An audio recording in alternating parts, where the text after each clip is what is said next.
아침을 여는 뉴스7, 4월의 마지막 날인 30일, 오늘의 주요 소식입니다. 삼성전자가 올해 1분기 코로나19와 텍사스 한파 등 영향에도 불구하고 분기 기준 사상 최대 매출을 기록했습니다. 삼성전자의 올해 1분기 연결 기준 매출액은 65조 3,900억 원, 영업이익은 9조 3,800억 원을 기록했습니다.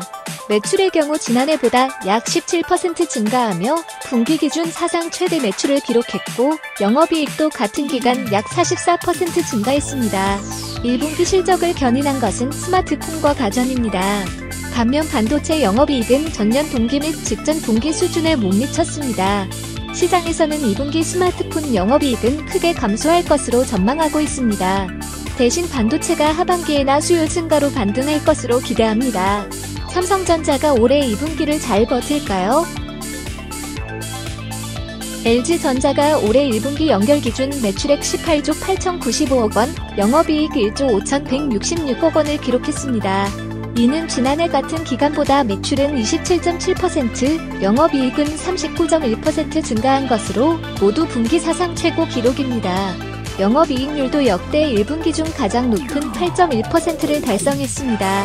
이번 실적 개선의 주역은 단연 가전 부문입니다. H&A 사업본부는 사업본부 기준 분기 영업이익 9천억 원을 처음으로 돌파했으며 T사업본부도 지난해보다 매출과 이익에서 모두 두 자릿수 이상의 성장세를 기록했습니다. 하지만 어닝 서프라이즈가 2분기까지 이어지기는 어렵다는 전망이 나옵니다. 원자재 값 인상 때문입니다. 핸드폰 사업을 정리하는 LG전자가 시장의 전망을 비웃듯 2분기 이후에도 선전을 기대해봅니다. 올해 기업 공개 시장 대어로 꼽히는 SKIE테크놀로지 공모주 청약이 역대 최대 경쟁률을 기록하며 성황리에 마감됐습니다. 대표 주관사인 미래에셋증권과 한국투자증권, SK증권, 삼성증권, NH투자증권 등 증권사 5곳이 공모 청약 최종 결과 경쟁률이 288.17대 1로 집계됐습니다. 청약 건수는 474만 4,557건, 증거금은 80조 9,017억 원을 기록했습니다. 그러나 많은 투자자들이 몰리면서 균등 배정 방식임에도 불구하고 한 주도 배정받지 못하는 제로주 사태가 속출할 것으로 보입니다.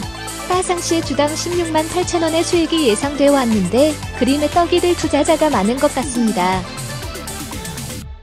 GC 녹십자의 잉여연금 흐름이 적자 기조를 벗어나지 못하고 있습니다.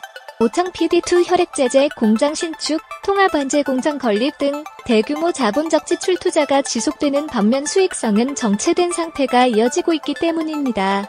이 때문에 GC 녹십자의 신용등급도 AA에서 A+로 하향 조정됐습니다. GC 녹십자는 미래 성장 동력을 확보하기 위해 투자 기조를 유지할 수밖에 없는 만큼 수익성 개선을 지속적으로 추진해 간다는 방침입니다.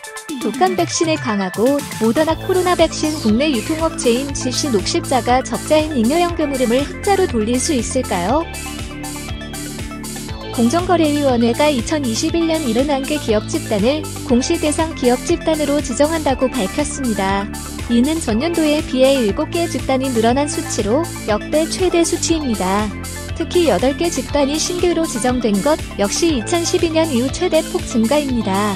공시 대상 기업 집단이 늘어난 것은 코로나 영향으로 제약과 IT 산업이 급성장하고 코로나 극복 과정에서 시중 유동성이 확대되면서 자산 가치가 크게 증가했기 때문입니다. 하지만 자산 증가에 비해 매출과 이익 등 경영 상황은 오히려 악화되고 있습니다. 한편 논란이 됐던 쿠팡의 동일이는 김범석 이사회 의장이 아닌 쿠팡 법인으로 지정됐습니다.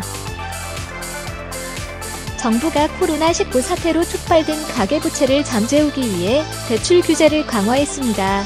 총부채 원리금 상환 비율, DSR 40% 규제를 모든 차주에게 적용하고 2023년 7월부터 DSR 규제 적용 범위를 총 대출액 1억 원 초과분으로 강화할 예정입니다. 우선 올해 7월부터 차주별 DSR 적용 대상을 전체 규제 지역의 시가 6억 원 초과 주택으로 넓힙니다. 신용대출의 경우 연소득 8천만 원 조건을 삭제해 1억 원 초과 대출로 한정합니다. 내년 7월부터는 총대출액 2억 원 초과의 차주에 2023년 7월부터는 총대출액 1억 원 초과로 DSR 적용 대상이 확대됩니다. 동시에 DSR 산정 시 가급적 실제 만기가 반영되도록 체계를 정비한다는 계획입니다. 은행에 기댈 수밖에 없는 주택 마련이 더욱 힘들어질 것 같습니다. 정태영 현대카드 부회장이 가상화폐 투자자들이 불안감을 느끼는 이유는 시장의 레퍼런스와 질서가 빈약하기 때문이라는 견해를 밝혔습니다. 정 부회장은 개인 페이스북 페이지에 가상화폐가 중앙은행이 발행하는 화폐가 아니라서 위험하다는 주장은 동의하지 않는다며 주가는 크게 오르내리지만 밸류에이션이라는 공감대가 있고 인덱스는 중거그룹이 오이름 긴 역사가 있고 대체재가 있다. 그런 면에서 가상화폐는 용도, 레퍼런스와 밸류에이션이 빈약하고 오르건 내리건 제대로 설명할 길이 없다고 말했습니다. 가상화폐는 그 자체로 결제 수단이 되는 게 아니라 투자 대상으로서 되냐 안 되냐의 문제라는 것이 정 부회장의 주장입니다.